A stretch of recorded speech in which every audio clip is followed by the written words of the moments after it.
They like you're. I'm like, well, I mean, I love my family, but I have no friends, and it was very difficult after that point in time in my life, you know. And it's one of those jobs that I wish I would have. I mean, she would have hired me back as like the receptionist, and I would have taken it because I needed those people. Those people were your life.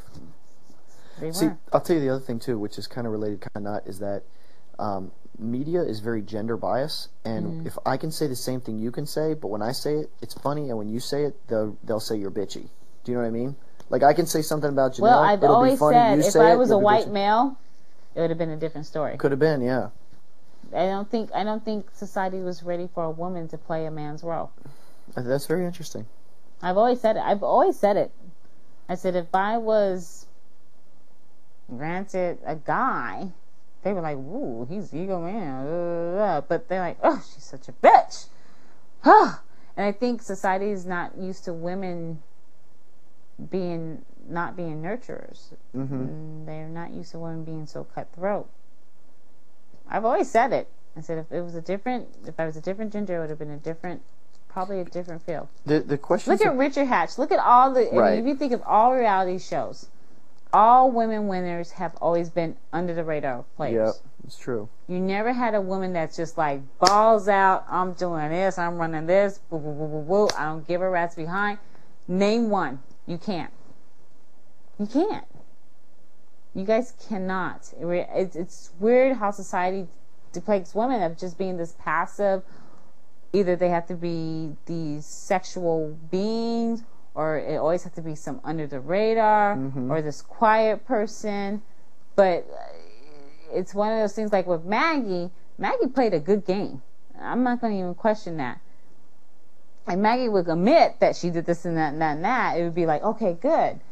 But Maggie would never admit that because of the industry that she works in. But it's just, when you look at reality shows from whatever to ever, women winners are either under the radar or some sexual being.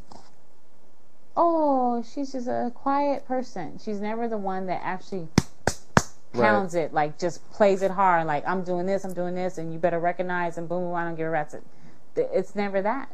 Because society is just not ready for that. They depict women as being these passive beings. But men, if you do that, if you go, I played this person, I did this, they're like, whoa, he's the best player ever. Exactly, yeah. Really think about it. Sure. I mean, I watched Survivor, I watched Big Brother, and that's the way I see it. It's true, I agree. Sad, but that's just the way it is. They're not ready for women to be. Well, the question, see, here's what arises. Who, when you say they're not ready, it's who is they? And they, unfortunately, is often the internet, which is predominantly women from the Midwest who are middle-aged. Do you know what I mean? So right. So that's the group that sort of judges us. And it's a trip. It's a complete. And I love you guys. That's why please put me on America's Choice. But it's a trip that I don't think society is ready for women to play. Yeah. I've always said that. I said I don't think society is ready for a woman to play a man's game. I mean, as much as I adore Lisa. Don't get me wrong, but in the beginning of our season, Lisa was very arrogant, very. She said, as far as I'm concerned, there's really no competition here. I'm very proud of the way I'm doing this. I'm the first HOH. She's very arrogant. As the show progressed, Lisa became this docile, sweet girl next door image. And I became this, I don't care, I'm lying. The way they were editing it, you mean? But, I mean, seriously, if you thought about it, the way the show started, and Lisa knew to take that role and people, oh, she's so sweet. She says this. And Lisa and I, we met. And she goes, I'm a bitch. I'm like, it takes one to know one. Duh. Well, my big complaint with her on the show is that she would always go, I'm going to do something, And she never did it. Yeah, she was like, I'm going to get them and do something crazy. I'm the Princess of Darkness, right? When are you going to do it? That was retarded.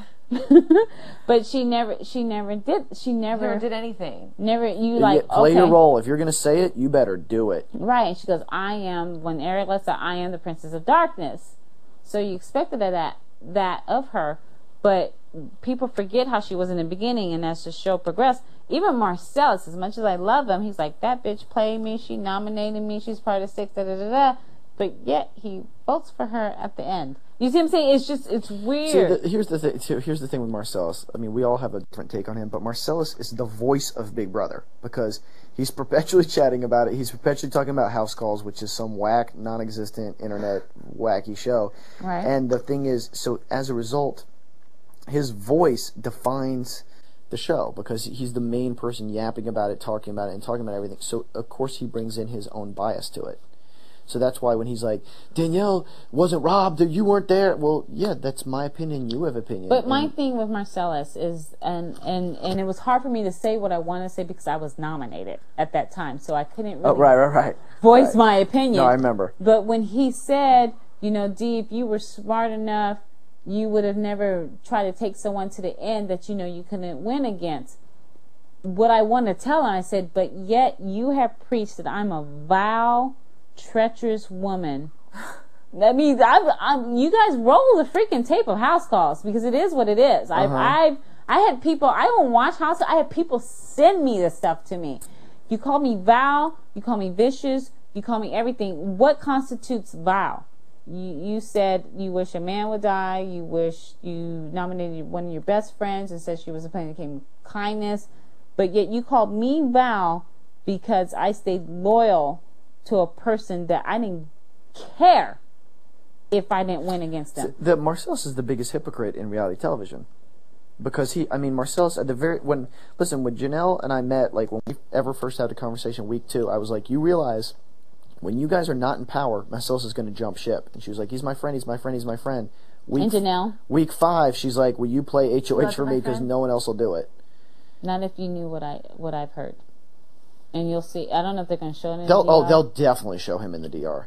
But if you saw what I saw and everything, and as much as you said he was my friend, he was an emotional player, and at times he had good points, but if you're someone's friend, you just don't say certain things. Yeah. Janelle? Well, his role is that he's the histrionic diva, gay diva, you know, like But when you see the things he said, and I'll say it, and I don't know if they're going to show it in the DR and everything, I said the thing with him is like he's this one day and he's that the other day. Whenever it's convenient. When it's convenient for him to be this, he's this. When it's convenient for him to be this, he's this. And I'm saying, I'm being very real and honest with you and everything, and you'll see it on diaries. Of course, after it's all said and done, you'll make nice and you'll be cool and everything. But my biggest thing with him was he didn't stay focused, and as Kaiser tried to tell me, and you guys tell me, I saw it, but at the time strategically it didn't make sense to me. I know Marcellas on how, I played the game with him when I saw him in that house, and for me to say he's not your friend, no, but remember, I watched him and Amy's relationship, and him and Amy were like this, and he nominated her and told her she wasn't playing the game kindly. You're just a hypocrite.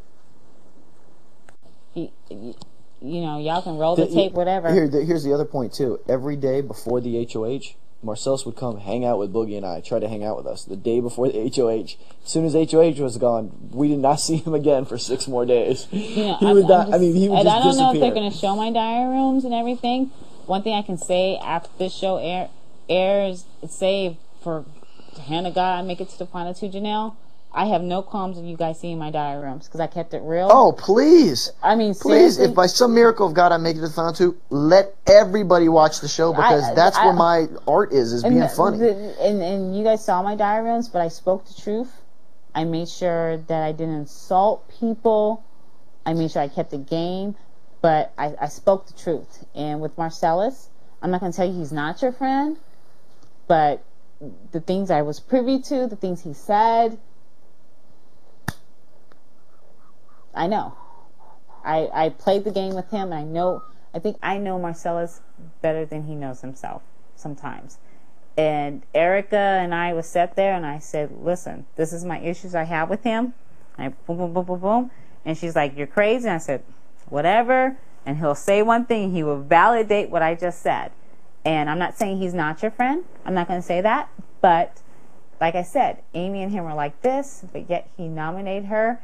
And he chose, when we were sitting there talking about rehashing Big Brother 3, he goes, well, I didn't want her gone. I'm like, you did. And he goes, no, I didn't. I said, man, you want to roll the tape? Forwards and forwards.